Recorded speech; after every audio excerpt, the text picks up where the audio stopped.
Gente, é um tema mais do que atual, um tema mais do que relevante, um tema mais que importante. Doutora Carla Castro é especialista em nutrição com foco em autismo, síndrome de Down e TDAH, especialista em nutrigenômica e nutrigenética na prática clínica, especialista em nutrição de neuropsiquiatria, especialista em vigilância em saúde, especialista em nutrição esportiva funcional, coordenadora do curso de nutrição da Master Pós e é professora e palestrante. Gente, sem mais delongas, doutora Carla de Castro, the floor is yours. Somos todos ouvidos. Agradeço o seu convite, o convite da Adri também, Biofarma, por poder explanar um pouquinho sobre esse mundo tão delicado e tão importante que é o autismo. Obrigada pela apresentação e vou já iniciar aqui meu compartilhamento.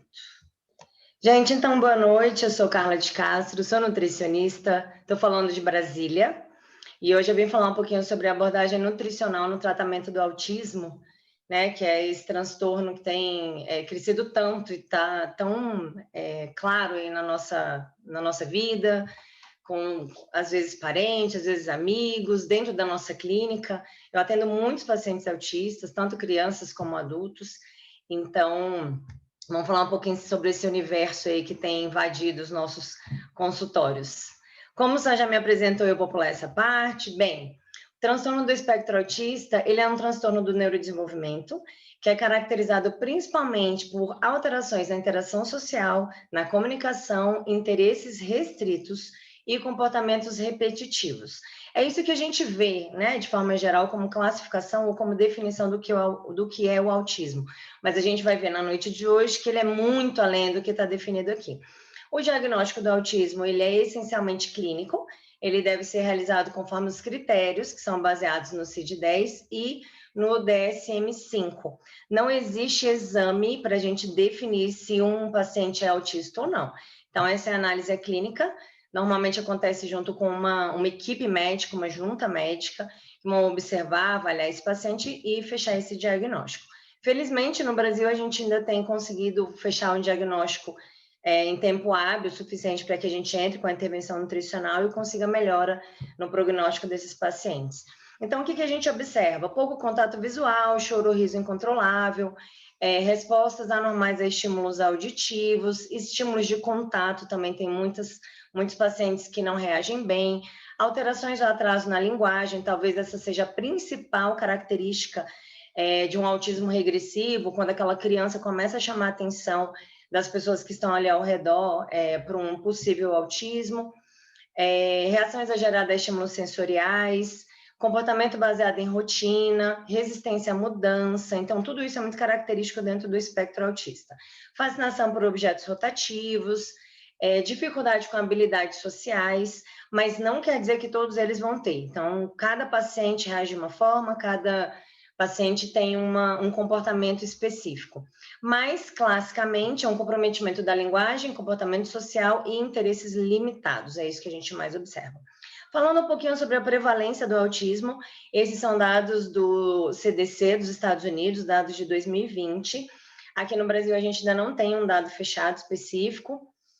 A gente não sabe exatamente quantos autistas temos. Então, hoje, né, o último censo que saiu, a última informação que saiu do CDC, foi que nós tínhamos uma criança para cada 54 nascidas, ou uma criança a cada 54, e esse é um dado muito alarmante, porque se a gente pensar em 10 anos atrás, em 2010, era uma criança para cada 110. Eu falo em crianças porque a gente está falando em nascimento, eu atendo muita criança, então eu tenho um vício sempre em falar em crianças, mas quando eu falo em autismo, eu estou falando da população em geral. Eu tenho pacientes adultos também. Então, em 2010, era 1 para cada 110. Hoje, a gente está com 1 para cada 54. Então, é um aumento de 100%. Em 10 anos, isso chama muita atenção. Então, é muito provável que aqui na sala, a maioria das pessoas conheça alguém que está no espectro autista. Ou um parente, ou um coleguinha de escola se tem filho, ou um sobrinho. Então, é um dado muito alarmante que a gente tem que se preparar como profissional para atender esse público. E como mães, ou como parentes, ou amigos de pessoas que estão no espectro autista, para poder auxiliá-los e conduzi-los para um caminho mais adequado em relação a tratamento e acompanhamento. Causas do TEA. A ocorrência e a gravidade do autismo estão diretamente relacionadas à exposição tóxica em que uma criança com genes inadequados se submete.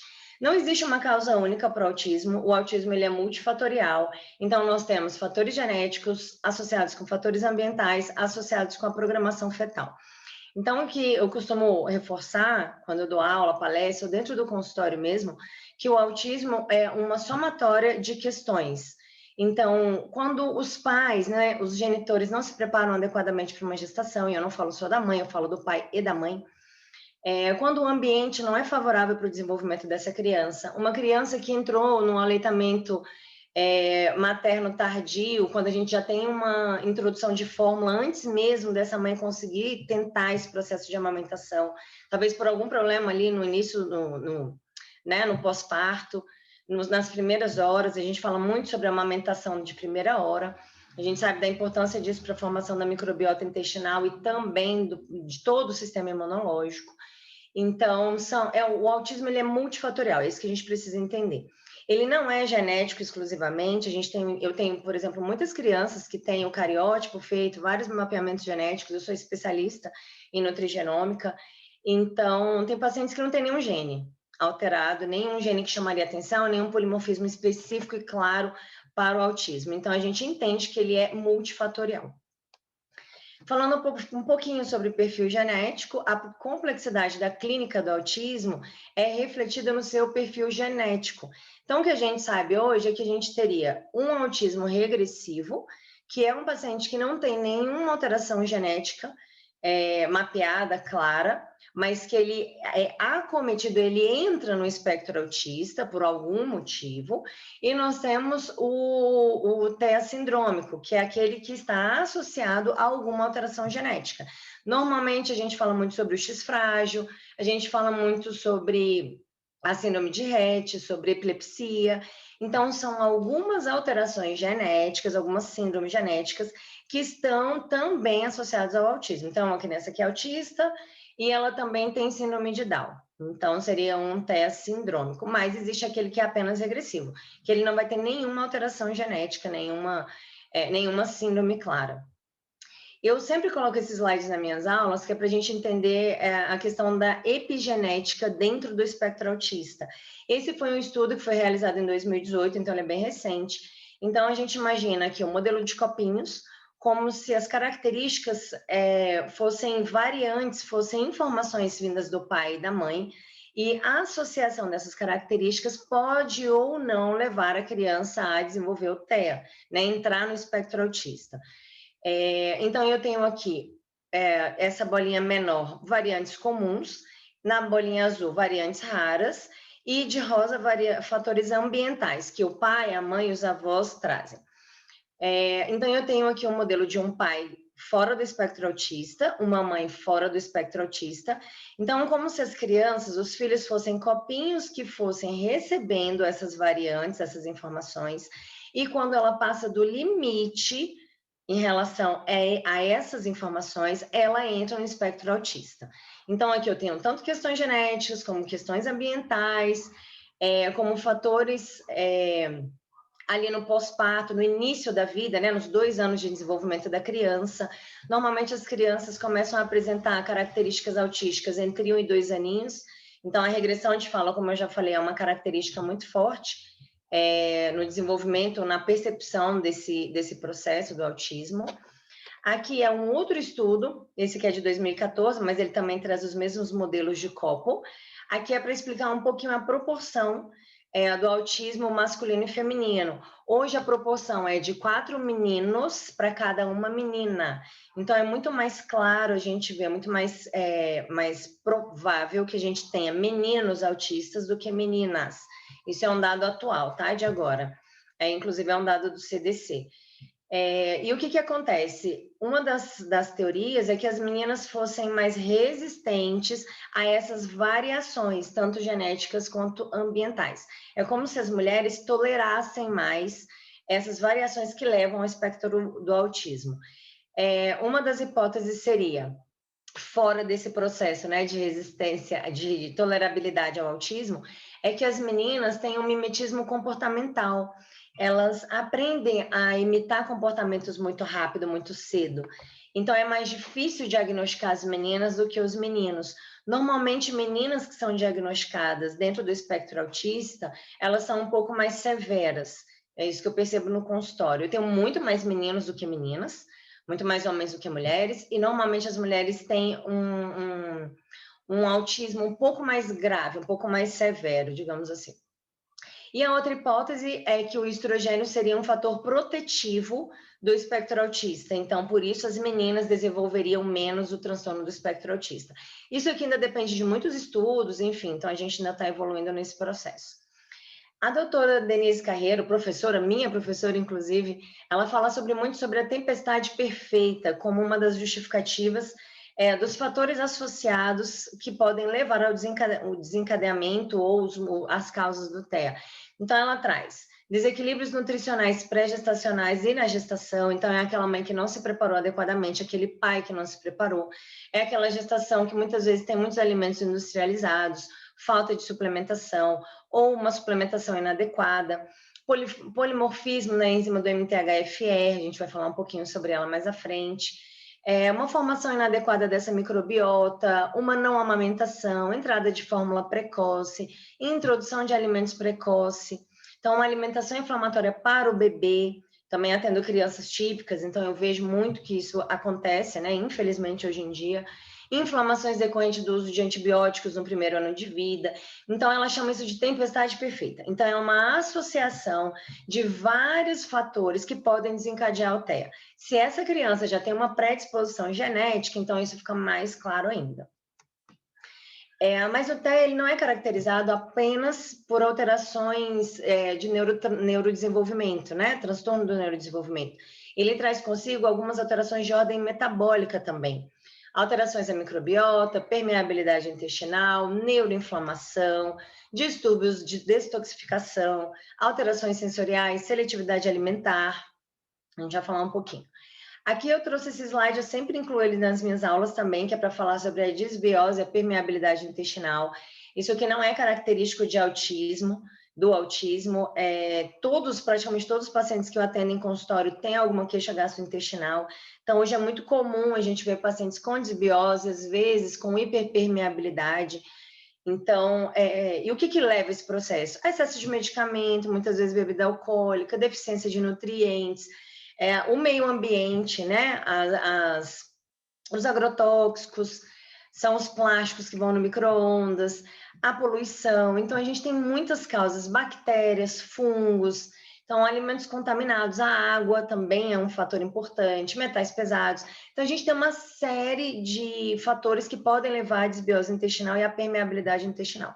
Se a gente entende que essa criança não tem a microbiota totalmente formada, ou que ela não teve a oportunidade de formar essa microbiota da melhor forma, como eu falei na tempestade perfeita, então é uma criança que está mais predisposta a ter uma desbiose e uma permeabilidade intestinal.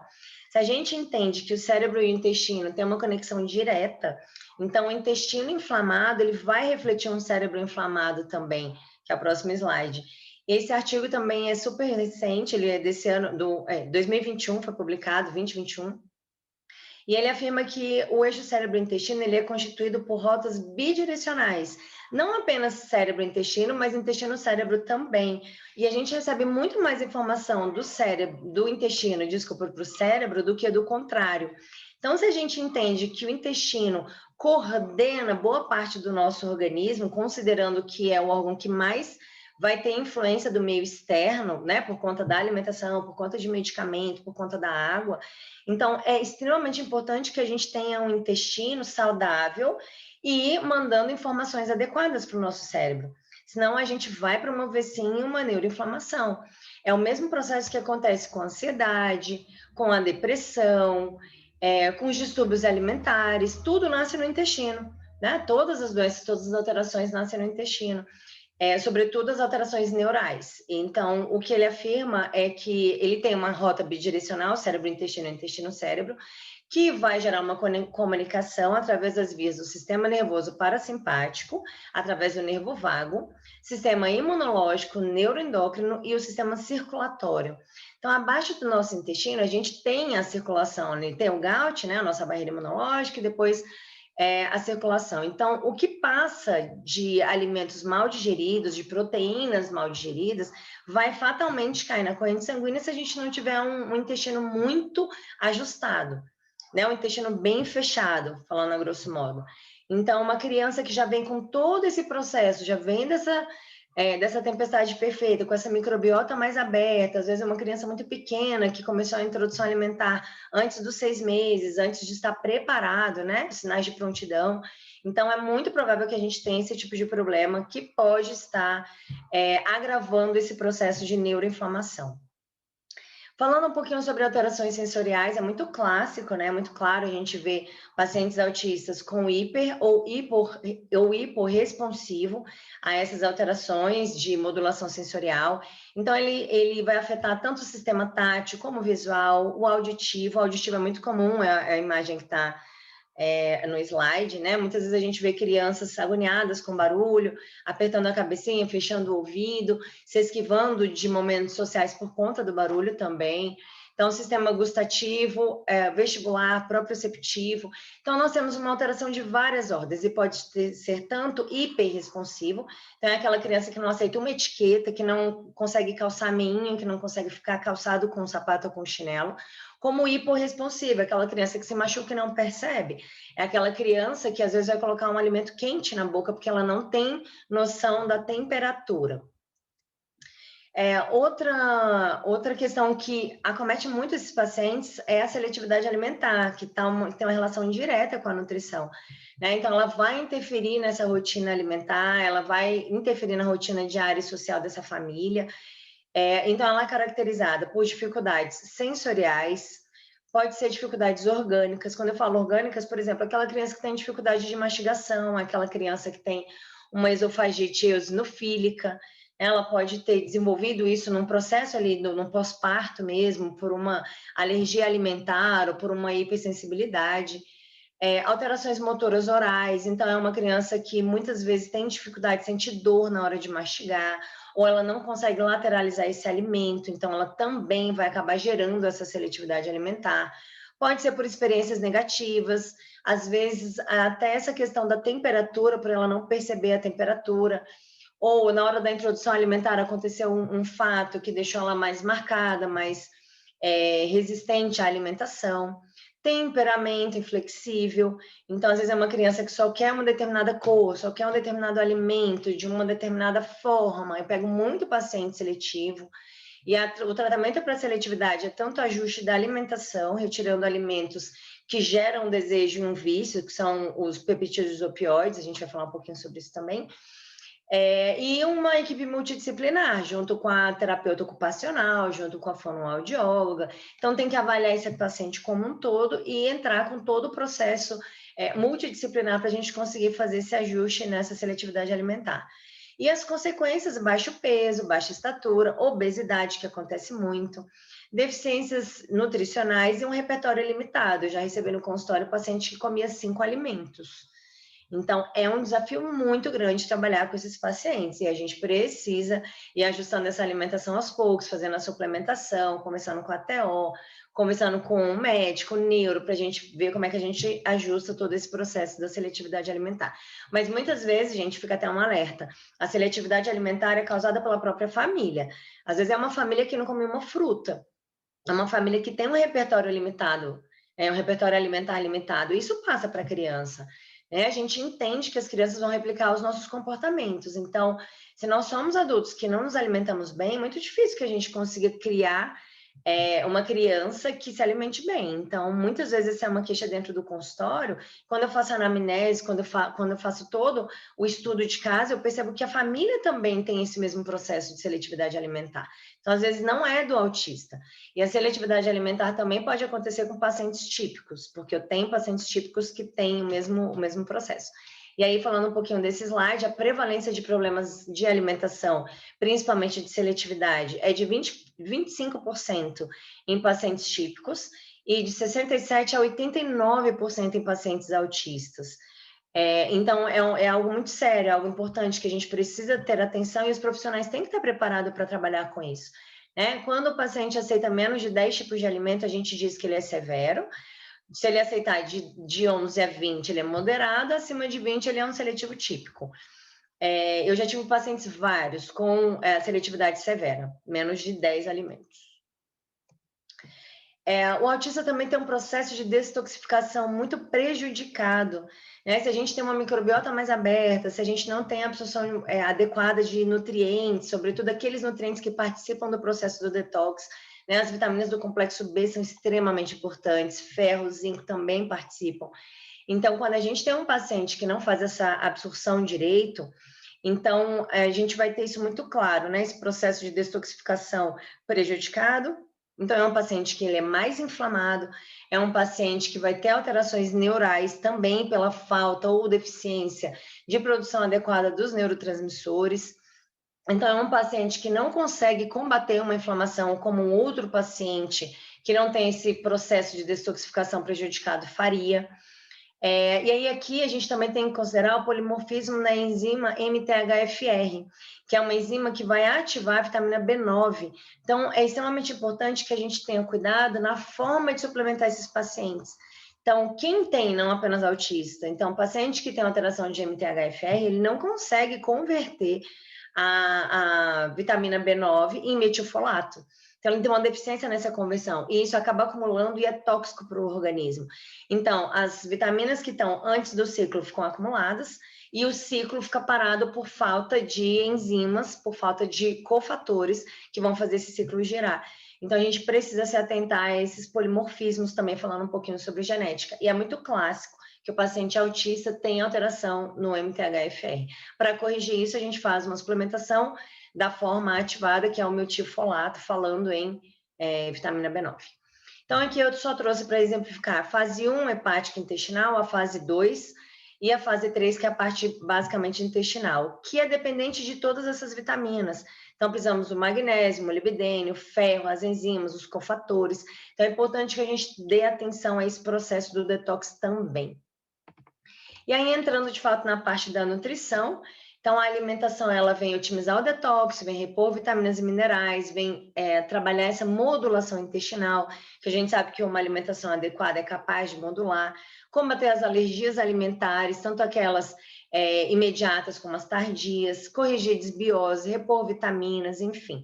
Então, o desafio da nutrição dentro do autismo está muito relacionado na atuação com fatores que aumentam os processos inflamatórios, cuidar e controlar as hipersensibilidades alimentares e as tardias, adequar os nutrientes com ações anti-inflamatórias. Então, a alimentação do autista ela é basicamente voltada para esse processo, né, de redução da inflamação, suporte para uma detoxificação adequada, como eu acabei de falar, evitar o aumento da homocisteína. A homocisteína é um marcador inflamatório que aumenta muito quando a gente tem uma baixa de B9, uma baixa de B6, uma baixa de B12 no organismo, além de outras questões também. A homocisteína, quando ela está alta, ela é altamente inflamatória. Promover, na verdade, uma melhor função mitocondrial, que nós percebemos também que esses pacientes têm uma deficiência mitocondrial importante, então a gente também age nesse processo. Pesquisar as causas de uma hipoglicemia, que pode acontecer, normalmente está relacionado a uma desbiose com síndrome fúngica, né, com característica fúngica, e promover um hábito alimentar adequado para que esses processos inflamatórios e de deficiências nutricionais não voltem a acontecer aqui, para que eles estejam equilibrados. Falando um pouquinho sobre as dietas terapêuticas, nós temos várias dietas. A gente escuta muito falar sobre a retirada do glúten, da caseína, da dieta desses pacientes. De fato, é a nossa primeira ação. Imaginemos que a gente vai subir uma escada com vários degraus, e o primeiro degrau é a retirada do glúten, da caseína. Mas nós temos vários outros tipos de terapias dietéticas para trabalhar com esses pacientes. Eu falo muito isso só para a gente não reduzir tudo ao glúten e à caseína. O glúten e a caseína é o início do processo. Então, depois que a gente organiza essa microbiota, depois que a gente organiza essa questão neural de inflamação, a gente começa a observar outros alimentos inflamatórios também, que é uma questão absolutamente individual.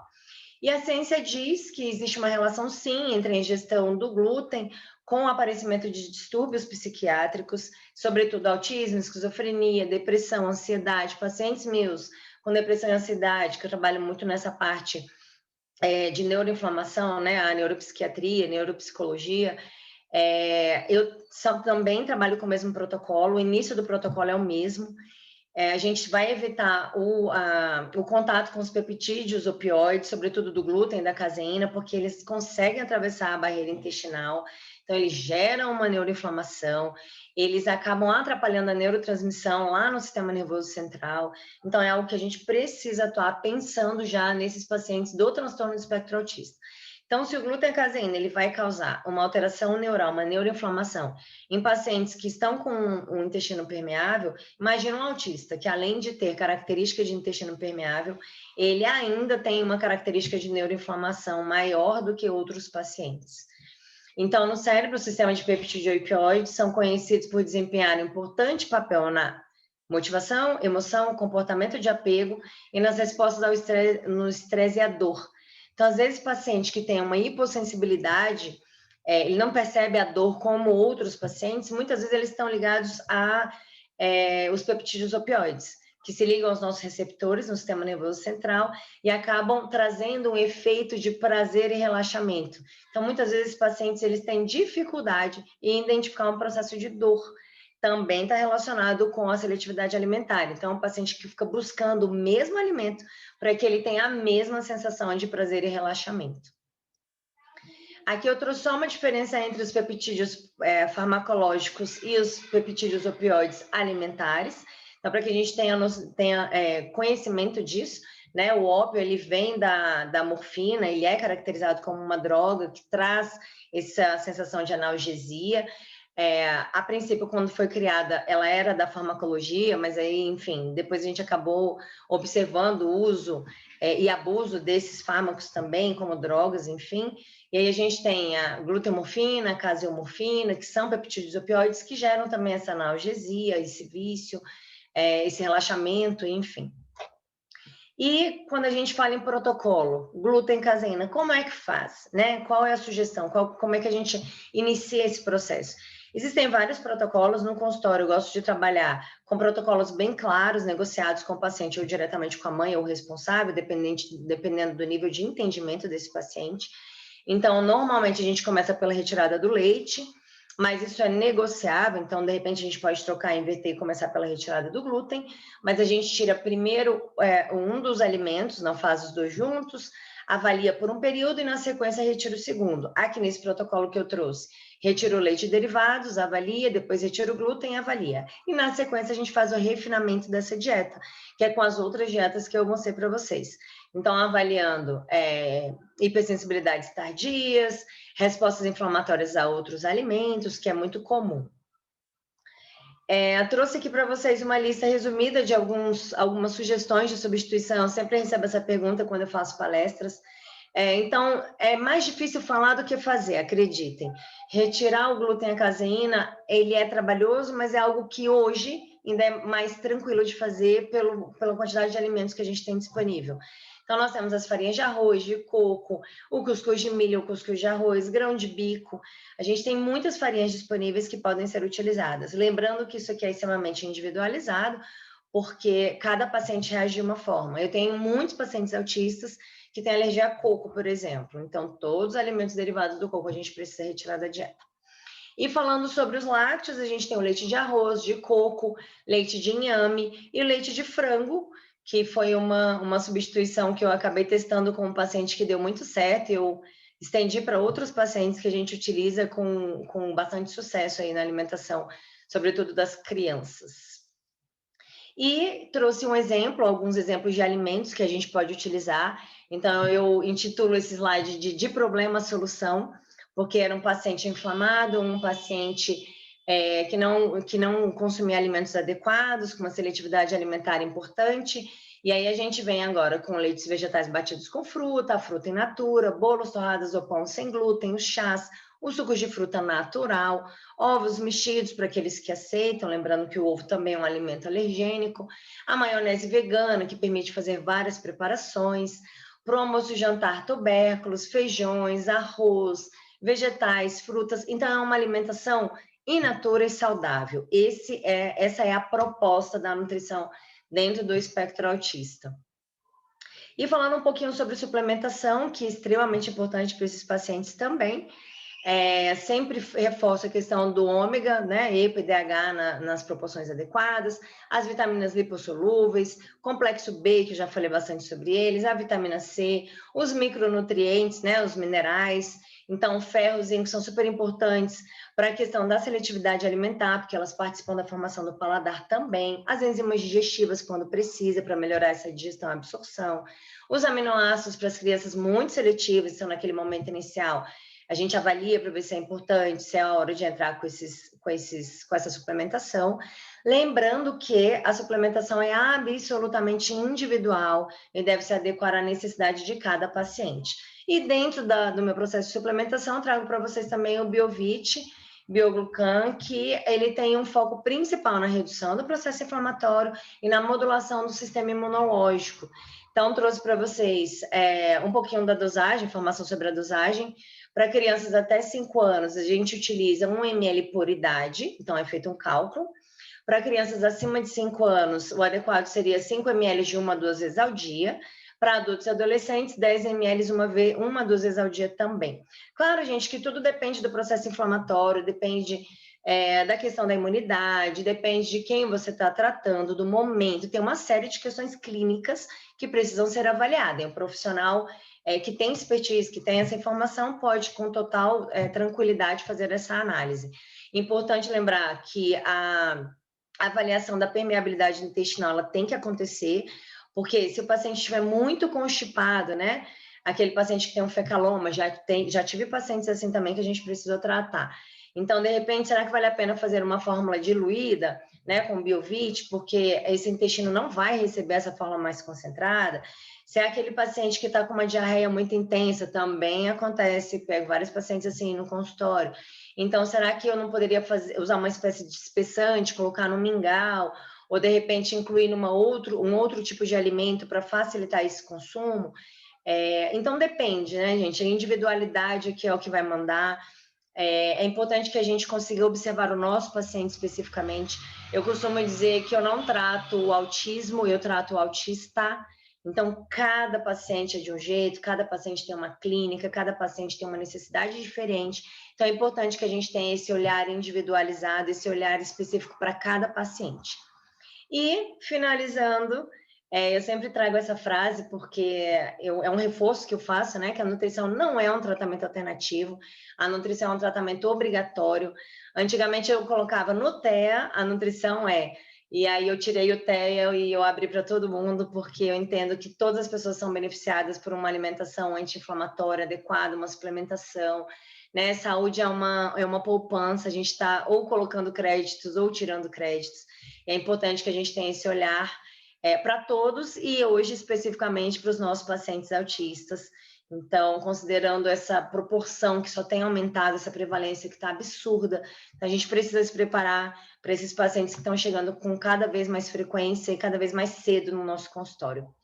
Bem, é isso, Santi, passo a palavra, espero não ter estourado muito meu tempo, é um tema muito intenso, né? Muito denso para falar tão rapidinho, mas eu espero ter cumprido aí o meu papel.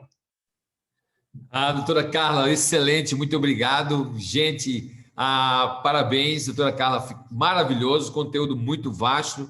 Você não estourou o seu tempo, com certeza, mas assim, somou pra caramba.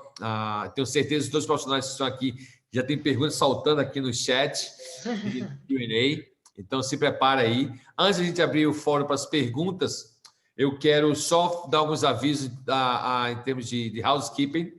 A nossa jornada iniciou hoje às 8h30, né? Serão nas próximas 3, tem mais 3 aí, né? Serão um total de 4 palestras e discussões e debates que foram formados aí no último dia. Talvez a gente consiga fazer uma mesa redonda com todas as palestrantes numa sala, no webinar, né? E você vai poder participar como ouvinte e você vai receber no final da nossa jornada um certificado, tá? Eu quero agradecer desde a Carla de Castro pela sua generosidade, pelo seu tempo, compartilhar toda a sua sabedoria, teu conhecimento, tua experiência com o nosso público, com as pessoas de todo o Brasil. Eu que agradeço, nossa, um prazer poder falar um pouquinho da minha prática clínica. Ah, maravilha. A nossa intenção é poder servir nossos prescritores, clientes, né, e adicionar, agregar valor aos nossos lojistas e pacientes que estão espalhados por todo o Brasil. As perguntas eu vou estar lendo daqui a pouco. A sua inscrição que você fez hoje já garante a tua vaga para a jornada toda. Muita gente não conseguiu entrar por dificuldade de navegação com o app ou com o próprio software do Zoom. Então, se você conhece alguém, algum colega sua de prática clínica, alguém da sua pós, alguém da sua universidade que não conseguiu entrar, dá aquela dica, por favor. A gente tenta colocar o nosso time à disposição. Lucas está online, Driele está online, então com toda a equipe online aí, dando suporte aos nossos clientes e prescritores, mas aqui e ali ficou algumas dúzias de pessoas sem poder acessar, mas eu já recomendo, gente. Semana que vem, na próxima terça-feira, não será às 8h30, serão ou às 19h ou às 19h30, está confirmando ainda. Então, excepcionalmente, esse está sendo às 8h30, nosso pontapé inicial. Agradeço a todos pela participação. E se você tem um colega que não participou, ele precisa garantir a vaga, porque são vagas limitadas e essa nossa primeira jornada está sendo um sucesso total. E eu tenho certeza que tem algum parente, algum amigo, que está sendo uma linguagem bem técnica, mas aqui e ali eu tenho certeza que eles serão acrescentado, vou poder acompanhar. Tá bom? Com certeza, toda informação é válida, né? Fora as perguntas, eu só quero dizer o seguinte, que é bem interessante a gente ver essa conexão, doutora, do sistema imune com o sistema nervoso central. Né? Tem sido algo que tem sido continuamente agregado, e a gente tem aprendido muito sobre isso. Antes a gente entendia que as células do sistema imune não passavam, então por isso não impediam, não tinha ação nem do sistema nervoso central, nem do periférico. Agora a gente sabe que, na realidade, as células não passam, mas as citocinas e as proteínas de sinalização do sistema imune são passadas, sim, pelo sistema que eles chamam de blood-brain barrier, né? A barreira blood-brain, a barreira neural do sistema nervoso central, né? Hematoencefálica. Hematoencefálica, perfeito. A gente sabe que as citocinas passam essa barreira hematoencefálica. E muito interessante a senhora ter falado aí a questão do pré-natal, né? A amamentação, né? E eu lhe pergunto se tem dados também sobre a questão de forma de parto, né? O parto natural versus ou parto normal, né? O normal, tem o normal e tem o normal natural, né? E o parto cesariano. Se tem algum dado sobre isso, sobre incidência de parto vaginal versus cesariana, algum dado sobre isso? Você tem conhecimento sobre isso, doutora? Sim, o que acontece? Claro que a microbiota da criança ela começa a ser formada ali no processo gestacional, intrauterino. E aí a mãe tem total influência nesse processo. Só que ao nascimento, o primeiro contato que a criança tem é a microbiota vaginal da mãe. Então, quando ela passa pelo processo do parto natural ou vaginal, ela também não nada desses probióticos, né, digamos assim, dessa microbiota saudável, essa microbiota adequada que vai formar a microbiota do bebê. E a criança que nasce de parto cesariano, ela acaba perdendo parte desse processo. A gente já tem estudos e práticas de alguns médicos, né, de algumas frentes, que tiram parte dessa mucosa vaginal e coloca e passa na criança no primeiro momento, para simular um parto vaginal, para que ela tenha todo o contato com essa microbiota, porque é isso que vai ajudar a formar o sistema imunológico da criança e a microbiota dela. Então, sim, existe. Perfeito, perfeito. Então, assim, muito interessante esse aspecto que você ter falado, feito essa conexão da dieta da mãe pré-natal, né? Lógico, a alimentação, né? Toda aquela carga, né? Daquela primeira, do próprio colostro, aqueles primeiros meses de nutrição né? No peito, vai influenciar assim, de forma gigantesca no arsenal imunológico do indivíduo, né? Então, somado isso, você já tem um parto que foi feita uma intervenção cirúrgica, não foi um parto natural. Aí tu vai agora sobre intervenção, já não houve estímulo adequado do quadril, e todas as glândulas que são estimuladas em termos de sistema nervoso central, né? Quando há o parto normal, esses estímulos não acontecem, vai haver uma certa dificuldade na amamentação natural, né? e às vezes até por uma recomendação de algum tipo profissional, começa a haver interferência nessa alimentação que deveria ser toda né, natural, e aí começa a somar. E aí, lógico, né, doutora, vai ficar realmente um cenário pró-inflamatório, né, pró-desbiótico, né? Então, você já vai ter aí um arsenal imunológico comprometido, todos os estímulos de sinalização natural do teu arsenal imunológico vai estar sendo gigantescamente reduzido, né? E aí, com certeza, cria esse ambiente aí favorável para, né, esse cenário. Estava vendo também os tipos de resposta imunológica que o paciente portador do autismo ele apresenta, né? Muitas vezes ele tem uma resposta ineficaz e muitas vezes não só ineficaz, uma tendência a desenvolver uma resposta de uma doença pré-autoimune, né? Que certamente auxilia aí nessa seletividade, né, doutora? Com certeza. Eu costumo dizer que o paciente autista ele é naturalmente inflamado. Quando a gente entende isso, aí a gente sabe onde é que a gente vai atuar. Você está falando do processo pré-gestacional, eu falo muito isso para as minhas pacientes. Eu faço programação fetal no consultório também. Quando a gente começa a mexer com criança, né, trabalhar com criança, acaba vendo as gestantes, aí vem as tentantes, né, que a gente chama. E esse processo pré-gestacional ele é extremamente importante. Eu peço para as mães 1 ano, eu falo, ó, me dá 1 ano para eu te preparar para um processo gestacional.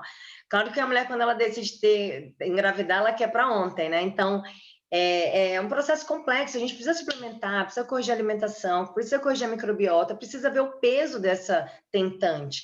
Entrar numa gestação com o peso inadequado, com uma característica de desnutrição, independente do sobrepeso, é o que é muito prejudicial para a criança. Aí você vem com um parto que muitas vezes nem foi sinalizado, a mãe nem entrou em trabalho de parto, marcou a cesárea por N motivos, e ninguém está aqui para julgar, nem para trazer culpa, tá, gente? É uma coisa que eu falo muito, acabei não falando, não existe culpa no autismo, ninguém é culpado. Nem o pai, nem a mãe, nem os avós, não existe culpa para o autismo, as mães carregam muito isso. Então, eu sempre reforço isso nas minhas palestras.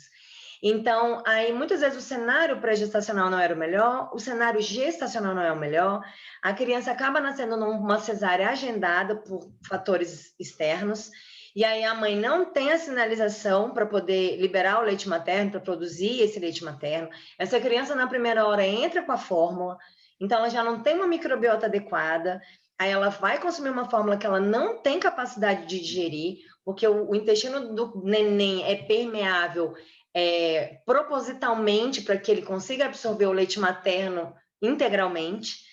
E aí eu tenho um cenário todo desfavorável, digamos assim.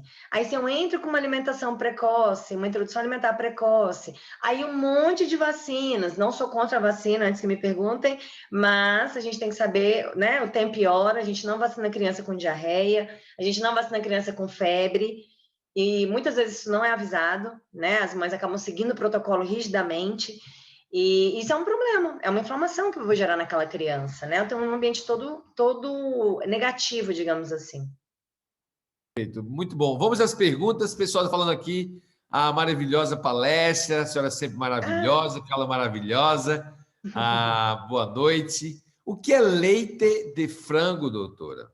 Gente, olha, não teve uma palestra que eu fizesse que alguém não me perguntasse. Então, vamos lá. Leite de frango é um leite feito de frango. Bem simples assim.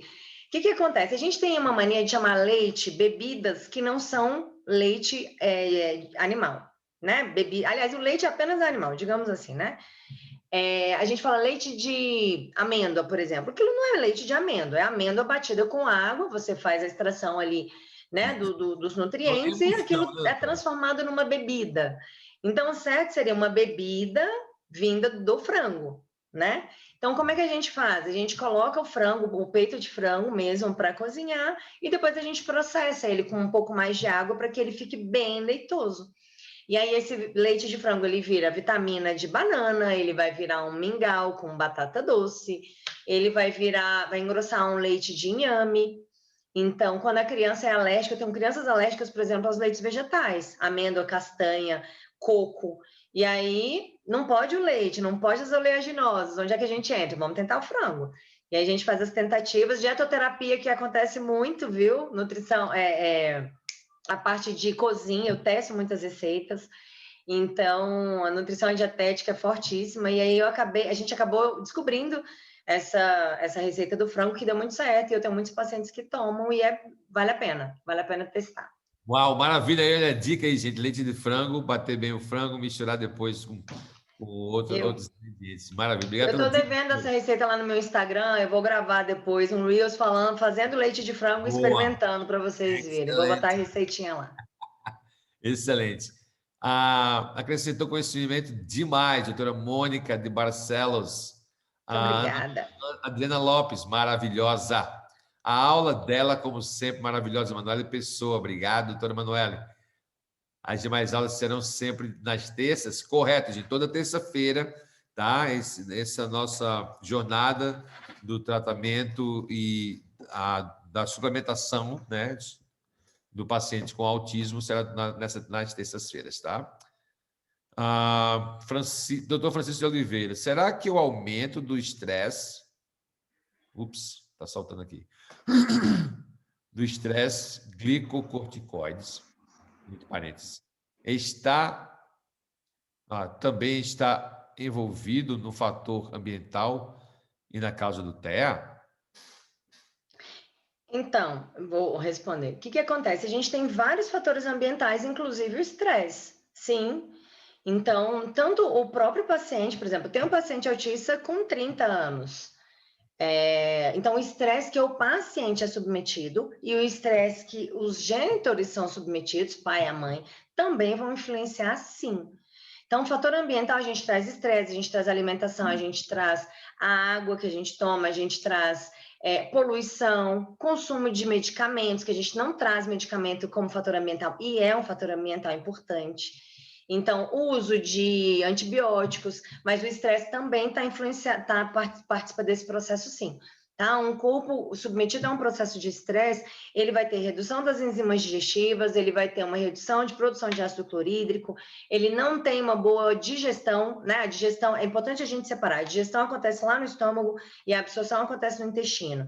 Então, eu preciso ter uma comunhão, né? O trato gastrointestinal, ele vai da boca ao ânus. Não adianta eu focar apenas no intestino. Vejo muito profissional fazendo isso, tudo no intestino, e esquece da boca e esquece do estômago. Às vezes o problema está no estômago. Então, o paciente que é submetido a um estresse excessivo, ele tem baixa produção de enzimas digestivas e ácido clorídrico, sim. Então, ele vai ter um prejuízo lá no início. Lá no início do processo de digestão, sem contar a mastigação, que é outro problema ambiental que a gente tem. Celular, televisão, criança que come com o celularzinho na mão, adulto que come em pé. Eu tive um paciente que se alimentava em pé, não vários. Né? Então, é aquele bombardeio de notícia na hora do almoço, aquele tanto de gente conversando, e a pessoa conversando e trabalhando, trabalha na mesa de trabalho, come na mesa de trabalho. Tudo isso são fatores que interferem, sim. Então, a resposta, sim. Ótimo. Gente, obrigado pelas perguntas. A gente vai estar lendo mais perguntas. Doutora, a minha pergunta para ti é: no uso do Biovit Glucan, né, na redução, na imunossuplementação, nessa modulação do paciente, você tem tido como é que você tem introduzido o Biovit? Ele tem sido aceito, a mãe dilui na água, está botando no suquinho? Como é que você está introduzindo o Biovit em pacientes que talvez sejam um pouco mais criteriosos que outro? Se tem encontrado alguma dificuldade? Como é que tem sido isso, o uso do Biovit Glucan nesse paciente, doutora? Então, na verdade, depende de cada caso, sim, ele é bem aceito. Tem bons resultados com o Biovit, sim. Então, depende de cada paciente. É porque, assim, quando fala em suplementação, eu já dou um passo para trás e falo, depende. A resposta sempre é essa. Eu sou professora também, né? Então, os alunos sempre perguntam, como é que é a suplementação? Depende, gente. Vamos conversar caso a caso. Então, tem paciente que é muito constipado, então a gente vai precisar fazer uma diluição, sim. O sabor dele é muito suave, é possível botar no suco. Normalmente as crianças aceitam bem. Quando a gente fala em autismo, é muito difícil falar aceita bem. Né? Eu já sendo uma luzinha também, porque eles são bem rigorosos, assim, rígidos nesse processo de suplementação. E eu acabo tendo que me desdobrar junto com as farmácias para a gente conseguir chegar numa fórmula, porque às vezes é xarope, às vezes é um sachêzinho, a maioria das crianças não toma comprimido, nem cápsula, então às vezes eu tenho que abrir essa cápsula, aí a mãe bota um pouquinho de mel, às vezes eu libero até um chocolate 70%, então a gente faz uma novela ali para conseguir suplementar, e aí o Biovit acaba entrando nesse círculo aí, né, nessa rodada. Mas sim, é possível, completamente possível. Quando a mãe tem boa vontade, gente, eu falo mãe, mais uma vez, eu não estou jogando a responsabilidade nas mães. São os responsáveis, né? A casa tem que se organizar para tratar esses pacientes. Mas quando a gente tem boa vontade, quando a gente quer, e eu estou sempre junto, eu participo bastante, eu dou muito suporte para os responsáveis, para as mães nesse processo, a gente consegue sim. Eu nunca tive nenhum paciente que deixou de tomar ou que perdeu qualquer suplementação porque não conseguiu. Às vezes a gente tem uns desafios bem grandes, mas a gente sempre consegue. Legal. Então, assim, só lembrando, pessoal, aqui a gente usa, então, a senhora usa esse copinho aqui, é isso, doutora? Esse Sim, 5 essa medidinha. 5 Tá, ou 10 depende de cada paciente. Eu prescrevo para adulto também. Também ok. atendo pacientes típicos, pacientes que estão com intestino ruim, aquele paciente que reage a tudo, né? Ele toma água, ele está distendido. Ele está com gases, ele está com uma azia que não passa nunca. À noite ele tem refluxo. A gente era com biovite. Claro, Perfeito. gente, que é um contexto, tá? Não existe milagre, aqui não existe fórmula mágica. A gente trabalha com a nutrição associado à suplementação, tudo com individualidade. Mas sim, ele participa bastante desse processo de recuperação da microbiota, de modulação do sistema imunológico, então auxilia bastante. Ótimo. Muito, doutora Amélia Barbosa, muito obrigado. Graças ao apoio da equipe, deu certo. Doutora Helena Lopes, a dieta qualitativa é mais importante que a quantitativa ou uma complementa a outra no caso do TEA? Isso foi, Ótima doutora. pergunta. Ótima pergunta. O que acontece? Depende, mais uma vez, né? Depende de cada paciente. Por exemplo, o paciente que é extremamente seletivo, a gente vai trabalhar a parte qualitativa. Então, é muito difícil eu querer organizar o quantitativo para uma criança seletiva, mas a gente também faz esse controle. Mas o meu controle é muito maior na parte qualitativa do que quantitativa. Mas eu entendo que elas são complementares, sim. Paciente autista adulto, aí não tem como fugir, ele é tanto quantitativo como qualitativo. A nutrição, ela perpassa por várias fases, né? Então, depende para cada paciente. Mas muito boa a sua pergunta e respondendo claramente, elas são complementares, qualitativo e quantitativo. Ok. Fiquei curioso para saber sobre o leite de frango, doutora Amélia Barbosa, doutora Helen Lobato, boa noite, professora maravilhosa, doutora Mônica de Barcelos, qual é o Instagram da doutora Carla? É @nutri.carla. @nutri.carla. Deixa eu ver se você Isso, colocar aqui. esse é Arroba meu Insta. Teve nutri. uma pergunta que passou, eu vou só fazer a resposta, que eu achei ela super interessante. Alguém perguntou se é possível a gente reduzir ou prevenir, eu não sei se foi bem essa palavra. Gente, prevenção. Vê se você encontra essa pergunta, Ah, são deixa eu uma das ver. últimas que subiu. Eu não Foi lá sei em quem cima, foi. foi, doutora? Acho que passou agora há pouco. Ok. Acho importante responder essa pergunta. Boa noite, professor maravilhoso, com o Instagram. O que você acha do teste da genéticos? Sim, mapeamento genético para autista, gente, é excelente para qualquer pessoa. Todo mundo é beneficiado com mapeamento genético. Eu faço mapeamento no consultório. E o painel do autismo é excelente. Então, eu indico sim. Ele ajuda muito para a gente identificar os processos inflamatórios, as causas e a suplementação. Tá. Doutora, eu não estou vendo a pergunta, doutora. A pessoa podia escrever de novo. Por favor, por favor. Enquanto isso, vamos lá. Subir aqui, vou descendo. Fiquei curioso sobre o leite de frango, qual é o Instagram da doutora Carla, o que acha dos testes genéticos com painel de autista, ajuda no planejamento mais individualizado da dieta de suplementação, doutora? O Sim, sim. painel. O painel, é o que eu acabei de falar, o painel do TEL é excelente. Eu trabalho com ele também. Então, acho que é super válido fazer. Todo mundo é beneficiado, tá, gente? Tem vários tipos de mapeamento genético, eu trabalho com algumas empresas. Todo mundo é beneficiado. Eu tenho meu mapeamento genético, então eu tenho alguns polimorfismos, inclusive no MTHFR, eu tomo metilfolato e não B9, ácido fólico.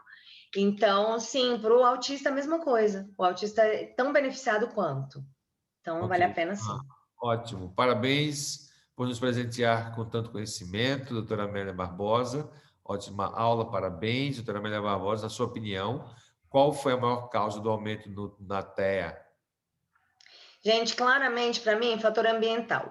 Claro, assim, muito claro. E a alimentação industrializada, agrotóxico, poluição, água. Então, para mim, o ambiental é o mais pesado, porque a gente não tem como mudar o nosso genoma tão rápido. Eu tô falando em 10 anos. Sim, sim. Eu tô esperando os dados do Brasil, né? Que eu acho que eu ainda vou ser negativamente surpreendida. Então, não tem como, a nossa genética não mudou tão rápido assim. É É, diferente de falar de um paciente com síndrome de Down. Eu também sou especialista em síndrome de Down, atendo muitos pacientes. É diferente, a causa é clara, a gente sabe qual é. E a síndrome de Down aumenta assim, dessa forma. Então, não tem nenhuma doença genética, nenhuma síndrome genética que tenha aumentado tanto assim por ele ser apenas genético. Então, na minha opinião, tá baseado em estudos, né, na opinião particular, fator ambiental. perfeito, ótimo. E aí é fácil a gente falar em prevenção. É possível prevenir? Sim. Então, vamos fazer um bom período pré-gestacional, vamos suplementar essa mãe, esse pai, vamos organizar a alimentação, vamos investigar as doenças, as hipersensibilidades, as alergias tardias. É Perfeito, assim que a gente previne, perfeito. né? E não com a alimentação que a gente tem hoje, baseada em alimentos industrializados né, iFood o tempo inteiro.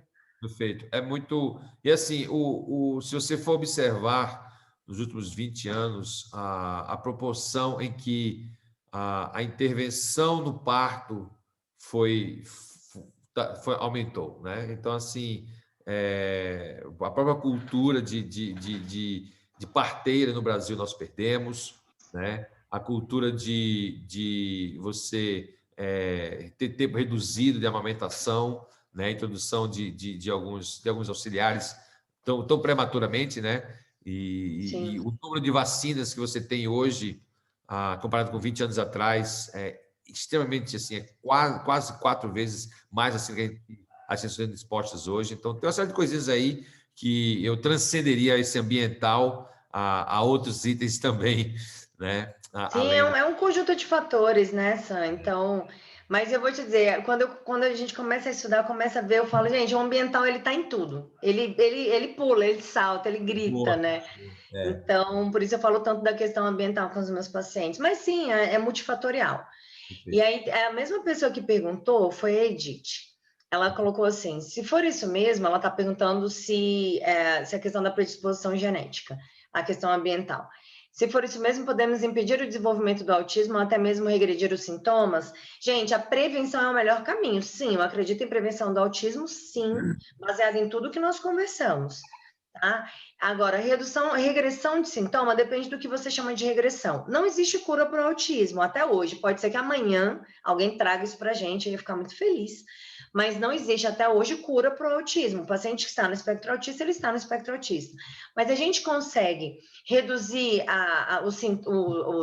não são nem sintomas, mas a gente consegue reduzir os agravantes vindo do autismo, as comorbidades, essa é a palavra certa. Sim, a gente consegue reduzir a inflamação, a gente consegue melhorar comportamento, a gente consegue melhorar sensibilidades, a gente consegue melhorar seletividade alimentar, a gente melhora o cognitivo. Isso a alimentação faz, isso a nutrição faz.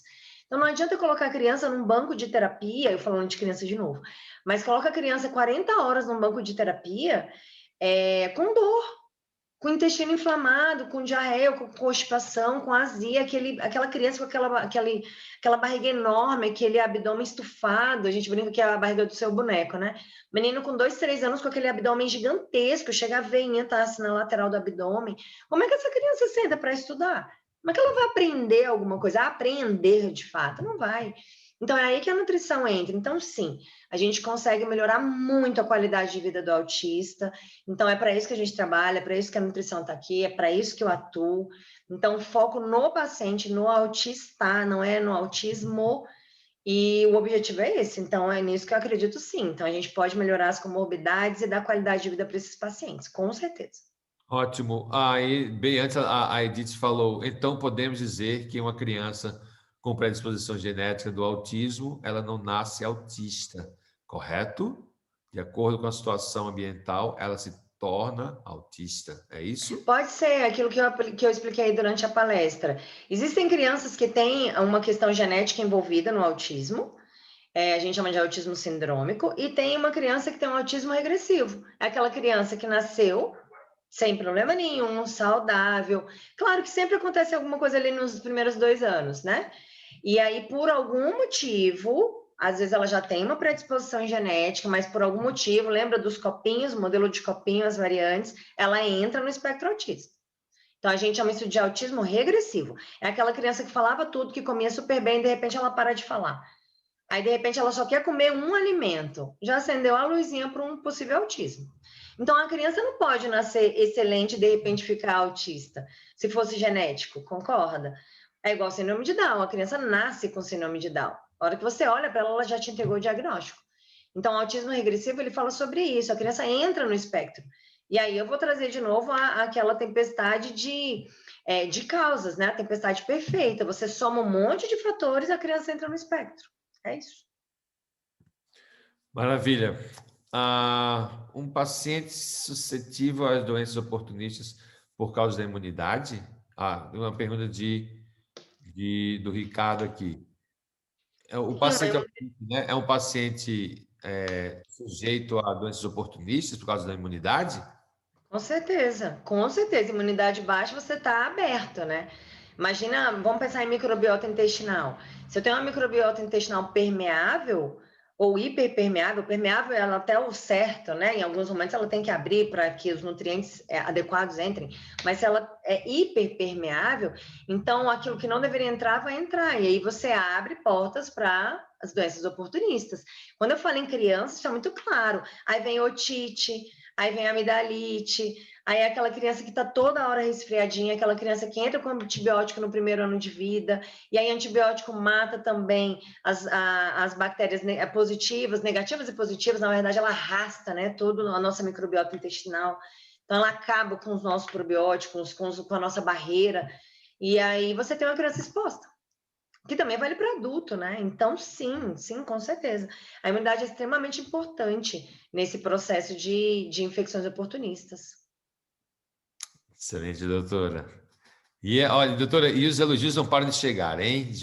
Doutora Juliana Carneiro, aula maravilhosa, gratidão. Como é feito, Muito obrigada. como é que é feito esse mapeamento genético, doutora? Essa é a pergunta da doutora Analice Ferreira Alves. Então, alguns trabalham com mucosa da bochecha, a gente faz coleta em 3 lugares diferentes, né, com suavezinho. E tem uns que você cospe coleta de saliva, desculpa, né? Coleta de saliva, você vai coletar ela num potinho também. Então, depende, cada laboratório trabalha de uma maneira diferente. Mas é a coleta do material genético mesmo. E aí ele vai para análise, e aí depois de um período ele volta, um laudo completo. E aí a gente tem condição de estudar aquele paciente de cima para baixo, de baixo para cima. Alguém está colocando a empresa, é essa mesmo. É essa empresa mesmo que tem um painel. Até onde eu conheço, tá, gente? Eu acho que é a única empresa do Brasil que tem um painel TEA. Então, trabalho com essa empresa também. Doutora, A nutricionista que ajudou a elaborar é minha professora, Adriana, professora excelente. Então, é um mapeamento genético que vale muito a pena. maravilha. Obrigado, doutora. Doutora Ana Letícia Ferreira Alves, não já falei essa. Doutora Regiane Rodrigues faz a seguinte pergunta, doutora. Doutora Carla, mega dose de vitamina D é realmente eficaz no TEA? Gente, não trabalho com mega dose de nada. Eu suplemento muito, mas eu suplemento pouco de cada coisa. Eu tenho muito cuidado. Existe um protocolo, o protocolo Coimbra, que é específico para isso. Então, tem todo um cuidado alimentar, porque o paciente não pode ter fonte de magnésio em excesso. Tem que ter cuidado com cálcio, tem que ter cuidado com as fontes de K2. Então, assim, é bem delicado. Eu não gosto de mega dose, tá? Então, eu trabalho dentro que as DRIs recomendam. Às vezes a gente aumenta um pouquinho, depois vai lá e diminui um pouquinho. Falando de um paciente específico, eu tenho um paciente TEA, uma menininha, inclusive, o pai é médico, e aí ele, né, prescreve, ele pede exame, ele organiza a vida da menina, organiza, entre aspas, né, porque muitas vezes falta informação. E aí ele fez uma mega suplementação, a vitamina da criança estava em 110. E aí eu falei para eles, olha, eu não tenho condição de dar continuidade a esse acompanhamento se eu não tiver um médico especialista em protocolo Coimbra, porque é muito arriscado. A gente acha que a alimentação não vai interferir, mas interfere sim. E eu também suplemento. Por isso é importante a gente ter uma equipe multidisciplinar. Eu discuto o caso com os médicos que eu trabalho, Porque a nutrição suplementa e a medicina também suplementa. Então, quem vai suplementar? Como é que a gente vai negociar? Se a criança vai no médico, ele dá 2.000 e vem para mim, eu não sei do protocolo, eu dou mais 2.000, são 4,5 doses de adulto. Então, né? Claro que depende de cada caso. Mas tem que ter bastante cuidado, tá? Não sou favorável à megadose de vitamina D, não. Então, ela é muito boa, mas ela pode ser ruim. Ela é imunomoduladora, então, para quem, em que momento, em que situação, a gente tem que ter bastante cuidado. É igual a gestação, não adianta fazer megadose em gestação, não. Porque a chance de dar algo errado, de atrapalhar o processo de desenvolvimento fetal também existe. Então, a megadose a gente faz antes do processo gestacional, se precisar, e aí a injeção, 100.000, 600.000, é um médico que faz, nutricionista não faz. Então, associado ao médico, equipe multidisciplinar, a gente pode fazer uma megadose se tiver indicação e faz esse acompanhamento, mas é bem delicado, tá? Eu acho que a gente tem que ter bastante cuidado com isso. Ótimo, obrigado, doutora. Gente, estamos chegando ao fim. Doutora Ana Letícia agradece. Muito ok, muito obrigada. Doutora Mônica M. de Barcelos, qual o laboratório para a coleta de genética? Ah, tem vários. Ó, tem o da FUDNA, que é o que faz o mapeamento do TEA especificamente. Tem a DF Médica, que faz também para adultos. Gente, tem uma infinidade. Então, assim, tem a Nutrigenomics. Se alguém tiver mais interesse, coloca lá me procura lá no Instagram, que aí qualquer coisa eu mando alguma informação, mando material se vocês tiverem interesse nessa área. Então, vale muito a pena, tá? Eu acho que a nutrigenômica, a nutrigenética é o futuro. Então, quem tem um mapeamento genético sai na frente, sim. Eu tenho alteração na absorção da vitamina D, na B9. A minha metilação em relação à cafeína é boa, então eu consigo tomar café de uma forma tranquila. Então, você pega informações que são muito valiosas. Então, eu sou bem favorável a fazer o exame. Quando não tem, a gente se vira muito bem, tá? Não quer dizer que, nossa, só quem tem. Não, de jeito nenhum. Então, a gente trabalha com e sem, né? Então, mas ter um mapeamento para quem pode ter, porque não é barato, né? Ele acaba tendo um custo um pouco mais alto, mas ele é para a vida toda. Eu brinco que se você tiver 8 meses ou 80 anos, ele é o mesmo resultado, porque a genética não muda. O que muda é a expressão genética, a expressão do gene. Então, se eu posso silenciar um gene, por que não fazer? Né? Eu tenho predisposição para diabetes. Minha avó morreu com diabetes, meu pai já teve resistência insulínica, nós corrigimos. Eu sou extremamente cuidadosa com a minha insulina e com a minha glicose. Então, minha alimentação é super organizada, óbvio, né? Sou nutricionista, então já sou da área e tal. Mas eu tenho muito cuidado com a minha alimentação, porque eu já tenho um fator genético importante. E eu sei disso pelo exame também. Então, eu cuido, eu suplemento, eu cuido da minha alimentação. Então, se você sabe disso previamente, você sai na frente, né? Você previne. Trabalhar com prevenção é a melhor coisa. A gente trabalha com prevenção e não com tratamento. Além, né, do tratamento também, mas a nutrição vem para prevenir. Né? Ela trata quando já aconteceu, mas a gente pode prevenir, por que não, né? Perfeitamente. Excelente. Gente, tem muito mais ainda. Acabamos de começar a nossa jornada. Quero contar com vocês próxima terça-feira. As informações estão lá na minha página. A doutora Carla, já botei aí, @carla.nutri.carla. Vou colocar mais uma vez aí para você. Tá? Bem simplesinho, gente. Nutri.carla. Eu. Tá? Sou Essa eu. é bem legal, ficou curto, legal. E, gente, vai lá, segue ela. Mais algum outro lugar, doutora? Como é que a gente pode estar entrando em contato contigo? Fora o teu Instagram, tem alguma outra forma que a gente pode entrar em contato com você? Quais seriam as outras formas, doutora? Tem lá no Insta, tem um link, vai cair no Linktree, tem um contato de WhatsApp. Esse WhatsApp sou eu mesmo que respondo, é um telefone que eu tenho específico para o consultório, mas eu que respondo, por isso que eu falo que eu faço esse acompanhamento com as mães muito de perto. As mães têm o meu WhatsApp, a gente troca informação. E tem meu e-mail também, que também é facinho, nutri@carladecastro.com.br. Então, respondo também. Arroba, qual seria? nutri@carladecastro.com.br. E tem meu site, carladecastro.com.br. Carla Coloca de aí todos. A gente fica tão fissurado em Instagram, né? Acaba que eu só foco no Instagram. Mas tem outros contatos também. Isso. Ótimo, tá lá, Esse é o gente. site. Lá tem informações também. Excelente. Doutora Carla de Castro, muito obrigado pela sua participação mais uma vez. Sua generosidade, disponibilidade, 9h30 da noite, 10 para as 10. O pessoal segurou a onda aí, um monte de pergunta. Muita gente não conseguiu entrar, Excelente. aí umas 2 dúzias de pessoas. Terça-feira que vem estaremos mais uma vez aqui, gente, com uma nova panelista, com uma nova palestrante, do mesmo tema. Vou estar falando dessa jornada de forma bem especial, bem focada no paciente autista e na abordagem de como a imunossuplementação pode auxiliar. Doutora Carla de Castro, mais uma vez, querida, muito obrigado. A gente vai se encontrando por aí e no último dia tu vai estar conosco fazendo uma mesa redonda com as outras palestrantes. Tudo bem assim?